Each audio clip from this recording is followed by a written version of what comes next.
Akhirnya Euro 2024 selesai juga. Akhirnya nggak ada bola lagi. Tapi selamat buat Spanyol yang udah memenangkan turnamen ini dengan performa yang luar biasa sepanjang turnamen. Fase grup ketemu tim-tim susah kayak Kroasia, Italia, di babak knockout ketemu Jerman, Prancis, Inggris, gak ada masalah, semuanya dilibas. Mereka yang memang pantas untuk menjadi juara Euro tahun ini. Dan sekali lagi Inggris yang gagal dalam 2 kali final berturut-turut di Euro. Sebelumnya di Euro 2021 mereka juga gagal mengalahkan Italia dan sekarang harus tumbang di depan Spanyol. Jadi kita mulai analisa pertandingan. Di babak pertama, ini adalah 2 tim yang gak berani keluar dari tempurungnya. Mereka itu sangat minder. Karena ini adalah laga final. Di satu sisi gue bisa ngerti. Karena Inggris itu ada pressure lebih dari media yang sangat kejam, yang sangat ketus dalam membuat kritikan. Ini menambahkan pressure yang luar biasa. Apalagi Inggris itu juga udah gagal di final sebelumnya melawan Italia. Dan dari sisi Spanyol, mereka itu diisikan dengan pemain-pemain muda yang bisa dibilang bukan pemain berpengalaman di situasi genting seperti ini. Dan itulah yang menghasilkan babak pertama yang di mana kedua tim itu nggak berani mengambil resiko. Dan mungkin inisiasi bertahan yang paling besar itu berasal dari Inggris. Mereka tuh bermain sangat ultra defensif sekali. Dan nggak mengejutkan karena memang sepanjang turnamen itulah prinsipnya Southgate. Mereka mau buat benteng dan mereka nggak mau nyerang. Apalagi lawannya Spanyol yang jago nyerang gitu. Masuk logika sih. Tapi ya buat mata netral hasilnya pertandingan yang nggak menarik di babak pertama. Bisa dibilang Inggris itu malah yang menurunkan levelnya Spanyol. Si Spanyol itu mau nyerang, tapi lihat cara main Inggris yang sangat berhati-hati ini, mereka jadi ikut-ikutan ke bawah permainan, mereka jadi ikut-ikutan main hati-hati juga. Soalnya memang Inggris memang lagi ngincar kesalahan dari Spanyol dan memanfaatkan dengan serangan balik. Jadi hasilnya 2 tim yang sama-sama nggak mau mengambil resiko lebih. Itu babak pertama. Gak ada banyak cerita yang harus diceritakan di babak pertama. Semuanya itu lebih banyak ada di babak kedua. Mulai laga kedua, Spanyol langsung mendobrak. Mungkin karena tim talknya Luis de la Fuente yang bilang kalian harus bermain lebih lepas dengan percaya diri. Main seperti biasanya. Dan itu pun langsung terbayarkan dengan golnya Nico Williams. Pergerakan itu dimulai dari Lamine Yamal, pemain yang baru saja beranjak ke usia ke-17 kemarin itu, hari Sabtu. Dia melakukan pergerakan cutting inside, memotong ke dalam seperti biasa, dan dia langsung membuat operan ke Nico Williams ke samping. Dan Williams menyelesaikan kesempatan itu dengan tendangan yang datar dan keras. Ini adalah gol yang merupakan kombinasi antara 2 pemain terbaik Spanyol sepanjang turnamen. Dan yang menariknya lagi, Dani Olmo pergerakannya juga harus dipuji karena dia bergerak ke kotak penalti dan ini menarik perhatiannya Kyle Walker. Kyle Walker yang sepanjang pertandingan itu tugasnya jaga Nico Williams agak lengah dengan pergerakannya Olmo sehingga dia memberikan ruang tembak buat Nico Williams. Tendangan yang keras dan datar, sekali lagi Pickford gak ada harapan. Skor 1-0 buat Spanyol. Dan sejak itu Inggris seperti biasa. Mereka kalau ketinggalan, mereka baru berniat nyerang. Kalau nggak ketinggalan, mereka itu pasti tetap masih di dalam goa. Beneran. Dan mereka keluar, dan mereka bisa nyerang. Kalau mereka mau nyerang. Dan waktu udah masuk ke menit ke 70-an kalau nggak salah. Cole Palmer yang menyelamatkan dari bangku cadangan. Gareth Southgate masukin Cole Palmer, dan dia yang menjadi penyelamat. Tendangan dengan kaki kirinya dari luar kotak penalti, gol yang luar biasa bagus sekali dan menentang arus pertandingan. Gue bisa bilang ya, satu kesalahan terbesar Gareth Southgate adalah nggak memainkan Cole Palmer lebih banyak. Ada satu statistik bahwa dia nggak pernah memulai satu laga pun di Euro 2024. Ini adalah kesalahannya Gareth Southgate. Bagaimana pemain dengan kualitas Cole Palmer ini nggak dimainkan dari awal. Kalau gue bilang, Cole Palmer ini adalah pemain terbaik Inggris dalam soal skill dan juga mentalnya. Terlebih lagi gue mau ngomongin mentalnya. Kalau skillnya kita udah tahu, dia memang pinter ngolah bola. Tapi dari segi mental, sesuai dengan selebrasinya, dia itu dingin. Dia nggak pernah melihat ini adalah situasi penting.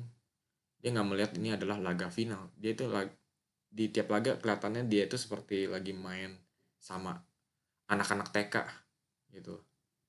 Dan pemain dengan karakter sedingin ini itu sangat diperlukan, karena bisa kelihatan ada beberapa pemain Inggris itu yang merasa tegang di ajang seperti ini. Dan skor pun jadi 1-1. Ada harapan nih buat Inggris. Tapi lucunya, teorinya Inggris memang gitu. Mereka ketinggalan, mereka baru nyerang. Ketika mereka udah nyamain kedudukan, mereka masuk lagi ke goanya. Dan ini sekali lagi momentum diambil sama Spanyol. Dan dari momentum itulah Spanyol berhasil mendapatkan gol kemenangan dari Mikel Oyarzabal. Sama kayak Cole Palmer, masuk dari bangku cadangan, sangat ketat dengan garis offside, tapi dengkulnya Mark Gehi atau John Stones gitu yang bikin onside. Dan yang menariknya adalah yang membuat assist adalah Cucurella. Umpan yang sangat luar biasa dari sayap kiri. Pemain yang bisa dibilang gagal di Chelsea tapi sukses bersama Spanyol. Chelsea mesti berpikir 2 kali. Masalahnya itu ada di Cucurella atau ada di masalah klub. Kenapa si Cucurella ini gak efektif di London. Tapi ini gol kemenangan yang bagus dari Cucurella, asisnya, dan juga finishing juga dari Mikel Oyarzabal. Sekali lagi ini juga mengartikan Spanyol memang bangku cadangannya itu bisa membuat perbedaan. Gak cuma dari starting 11-nya aja. Yang memulai pergerakan pun juga si Oyarzabal ini. Dia yang membuat operan ke samping ke Cucurella dan dia langsung menusuk ke dalam kotak penalti untuk melakukan tap-in.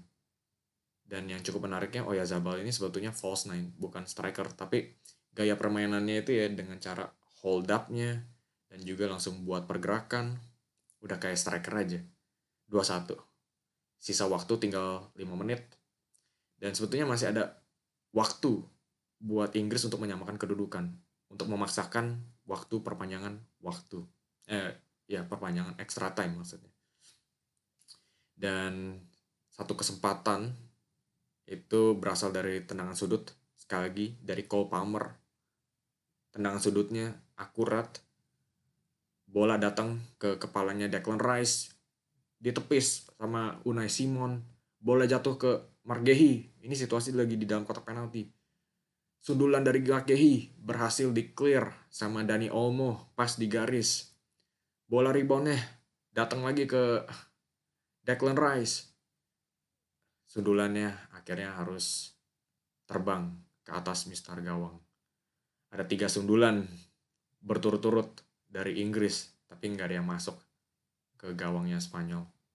Dan dari selebrasinya itu bisa kelihatan kalau Spanyol merasa setelah Inggris melewatkan kesempatan itu, kelihatannya udah pupus harapannya Inggris. Jadi bisa kelihatan Inggris itu sebetulnya punya pemain berkualitas untuk menyakiti Spanyol di laga ini. Tapi mereka itu nggak mau nyerang. Itu aja masalahnya. Mereka nggak mau nyerang. Nggak mau keluar dari tempurungnya. Jadi dengan kekalahan Inggris seperti ini, narasinya ya tetap sama. Inggris adalah tim gagal. Karena mereka sudah kalah 2 kali berturut-turut di final Euro. Dan Southgate, semua mata itu pasti tertuju ke arahnya dia. Karena banyak yang mengkritik dia. Mengkritik bahwa sepak bolanya itu sangat membosankan dan negatif. Tapi mungkin masih bisa dimaafkan kalau dia bisa membawakan hasil, membawakan trofi. Dan kenyataannya memang dia itu sudah membawa Inggris ke 2 final Euro berturut-turut. Jadi bisa kelihatan hasilnya. Tapi nggak cuma dari situ. Ketika Inggris itu udah masuk ke final, mereka itu gagal melewati garis finish. Jadi prinsipnya Southgate yang mengutamakan hasil di atas segalanya, di atas performa, di atas sepak bola, di atas kepentingan pemain yang lebih suka tidur daripada nonton pertandingannya Inggris. Southgate itu tidak berhasil membawakan hasil dan trofi. Dan ini juga pernyataan yang lumayan membingungkan karena bisa dibilang juga Southgate adalah pelatih tersukses Inggris.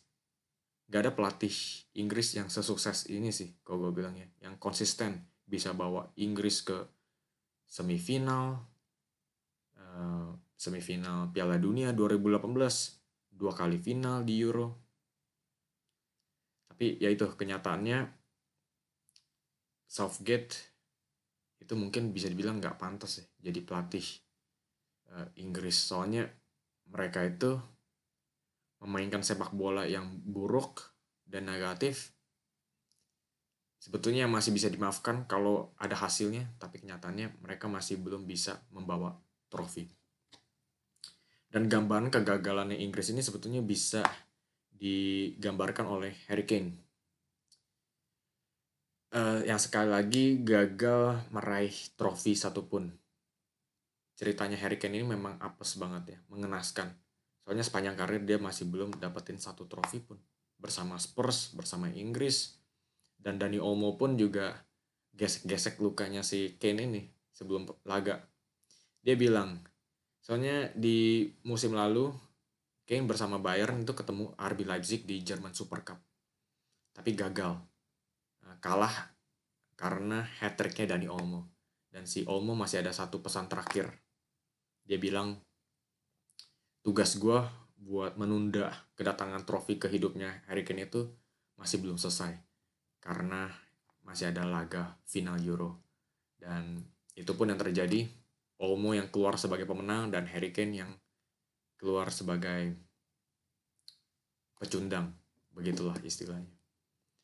Dan sepanjang turnamen memang kelihatan si Harry Kane ini belum keluar wujud aslinya. Mainnya itu masih 60%. Antara dia nggak fit atau memang performanya segitu-segitu aja. Tapi yang paling menarik adalah ada statistik. Dari 2 final Euro yang dia mainkan, dia hanya menyentuh bola 1 kali di dalam kotak penalti lawan. Itulah seberapa efektifnya Harry Kane di laga besar. Dan akhirnya harus diganti oleh Ollie Watkins. Perubahan yang benar dan tepat dari Gareth Southgate, tapi sekali lagi perubahan yang terlalu telat. Karena Southgate harus memainkan Watkins di awal pertandingan. Satu-satu kesalahannya Southgate itu adalah dia itu seleksi pemainnya itu selalu pilih pemain besar. Pemain yang ada namanya, reputasi. Dia nggak berani untuk coba pemain baru. Ya termasuk si Ollie Watkins. Tapi yang paling besarnya itu Cole Palmer. Pemain dengan kualitas seperti Cole Palmer ini harus dimainkan dari awal. Dia yang mencatat gol yang menyamakan kedudukan lawan Spanyol. Tapi dari situ aja bisa kelihatan kualitasnya. Tendangan dari luar kotak penalti lagi. Tapi sepanjang turnamen dia nggak pernah memulai laga. Dia adalah pemain dengan skill dan mental yang paling bagus di Inggris. Tapi Southgate nggak bisa lihat. Dia buta dengan fakta ini. Apalagi masalahnya Inggris ya, masuk ke laga ini lawan Spanyol. Spanyol itu lebih sering rotasi pemain. Dia di seluruh skuad Spanyol, semua pemain itu pernah main di turnamen. Kecuali satu pemain aja, yaitu kiper ketiganya. Remiro. Luis de la Fuente tahu kalau di turnamen panjang seperti ini memang rotasi itu sangat penting, apalagi udah masuk ke laga final. Pasti butuh stamina. Tapi bisa kelihatan kan si Inggris ini kelihatannya udah letih banget di babak kedua. Mereka tuh udah nggak bisa ngikutin irama permainannya Spanyol yang cepat. Itu adalah masalahnya Gareth Southgate. Kenapa dia nggak melakukan rotasi di awal-awal turnamen? Lawan-lawannya pun juga udah lagi mudah. Kenapa nggak coba rotasi? Ganti dengan Cole Palmer. Dan akhirnya hasilnya adalah pemain yang letih di babak final. Starting 11-nya Southgate itu selalu konsisten. Itu aja. Pemain besar, pemain yang dia udah ngerti, yang dia udah percaya, yang lainnya dia lupain. Pemain kayak Saka sama Foden butuh istirahat. Kenapa nggak diistirahatin dengan Cole Palmer yang mungkin bisa dibilang lebih bagus daripada kedua pemain ini? Itulah kesalahannya Gareth Southgate ya. Dan Harry Kane pun juga sama. Dia selalu memainkan laga. Memulai laga dari awal. Walaupun mainnya lagi buruk, tetap aja dipercaya Gareth Southgate. Kelihatan dia itu nggak kayak Harry Kane yang dulu. Udah beda. Kelihatan capek, kelihatan malu-malu pegang bola atau gimana gitu. Apalagi Watkins udah kasih pernyataan. Melawan Belanda, dia lebih tajam. Dia mengambil gol penentu. Lebih seger kelihatannya si Watkins. Harusnya dimulai di laga final, tapi Southgate tetap aja nggak berani ngedrop pemain besar. Itu Inggris ya. Sekarang kita coba ngomongin Spanyol. Memang mereka yang paling pantas menangin turnamen karena tantangan mereka itu sebetulnya nggak mudah loh. Mereka itu harus melewati banyak tantangan besar. Kroasia, Italia, Jerman, Prancis, dan sekarang Inggris. Dan mereka rekornya perfect.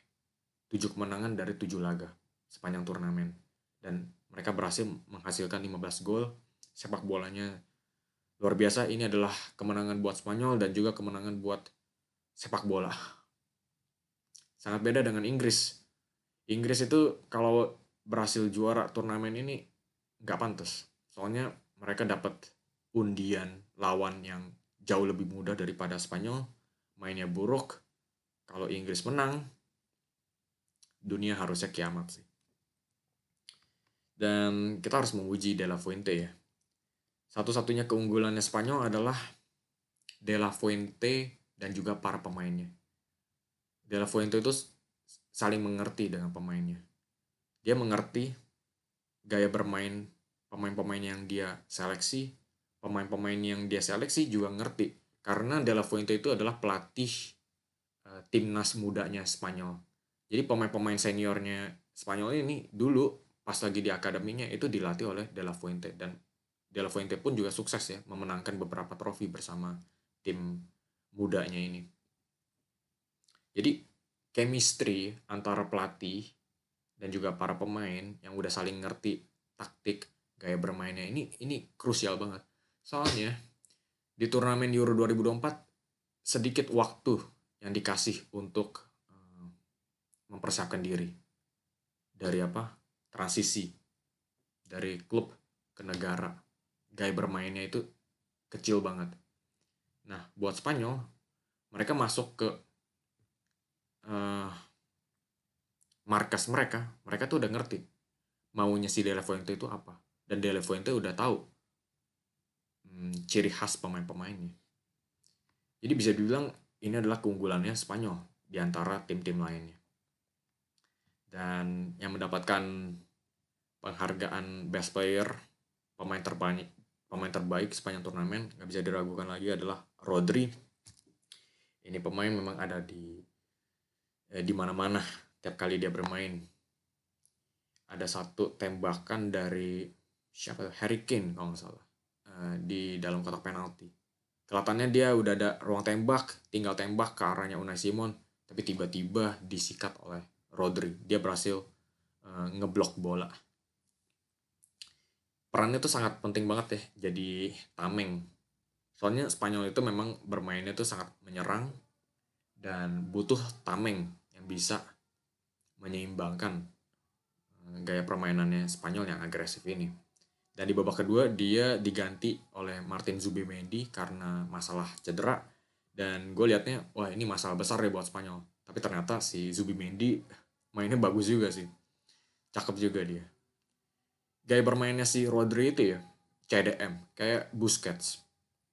Posisinya sama, tapi ada sedikit perbedaan. Busquets itu bertahan dengan possession. Dia itu hampir sempurna dalam tahan possession. Tekniknya luar biasa, lebih bagus daripada Rodri. Dan dia itu masuk di zaman-zaman Spanyol yang lagi tiki-taka ya, yang bertahan dengan cara gak kasih bola ke lawan. Nah, kalau si Rodri itu memang murni pemain jangkar yang nyapu-nyapu lapangan gitu. Dari segi bertahan, Rodri itu lebih bagus daripada Busquets. Dan dengan performanya Rodri ya di turnamen kali ini, bisa dibilang dia itu calon pemenang Ballon d'Or tahun ini. Dia menang Premier League bersama Man City. Sama Spanyol juga Ballon d'Or. Bisa aja jadi menangin Ballon d'Or nih. Dan untuk pemain muda, best playernya, best young player adalah Lamine Yamal. Itu udah pasti. Sebetulnya teman di sampingnya itu Nico Williams juga pantas sih dapat penghargaan seperti ini.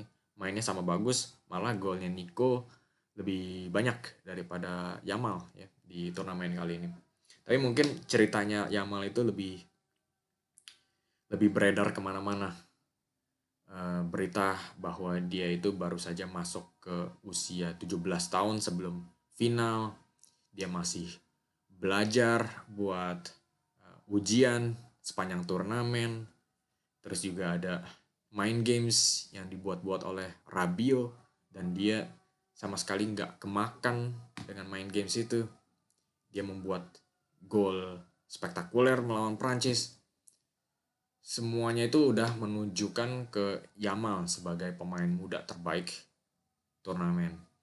Dan pantas banget. Soalnya Yamal itu pemain yang sangat dewasa sekali. Bisa melakukan segala hal. Dia bisa menciptakan peluang, bisa ngedribble, dan juga bisa mencetak gol.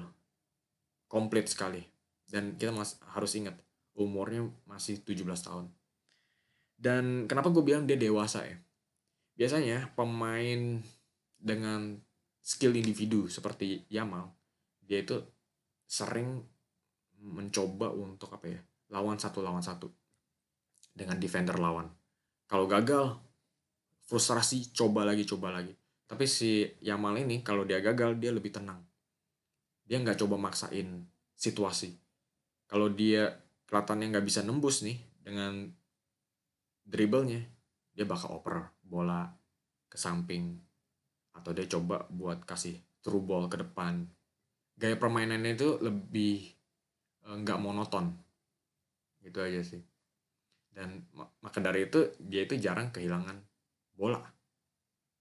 Itu sesuatu yang langka sih dari pemain muda ya, yang lebih sering kehilangan kepalanya dan akhirnya bikin kesalahan-kesalahan yang nggak perlu. Tapi itulah keunggulannya si Yamal sih dari pemain-pemain muda lainnya. Jadi begitulah analisa kemenangannya Spanyol antara Inggris. Performa yang luar biasa sekali lagi dan pantas untuk dinobatkan ke Spanyol. Dan buat Inggris pastinya pertanyaan terbesar adalah apakah Gareth Southgate itu akan dipertahankan oleh Inggris, karena ya itu ada satu seksi yang bilang Southgate itu adalah pelatih tersukses, ada satu seksi juga dia bermain negatif, masih belum mendapatkan trofi. Jadi sangat menarik apa yang akan terjadi dari kubu Inggris. Tapi semua perhatian tertuju ke Spanyol karena ini ini grup ya. Gak cuma menangin turnamen, tapi mereka menangin turnamen dengan pemain-pemain mudanya. Pemain-pemain muda ini masih bisa berkembang lagi. Dalam 5-6 tahun ke depan, timnas Spanyol ini malah bisa lebih bagus daripada sekarang. Kalau sekarang udah bagus, apalagi 5-6 tahun ke depan. Itu pastinya mengerikan buat calon-calon lawan. Jadi begitu aja video hari ini. Ulasan Euro 2024 harus ditutup dengan video kali ini.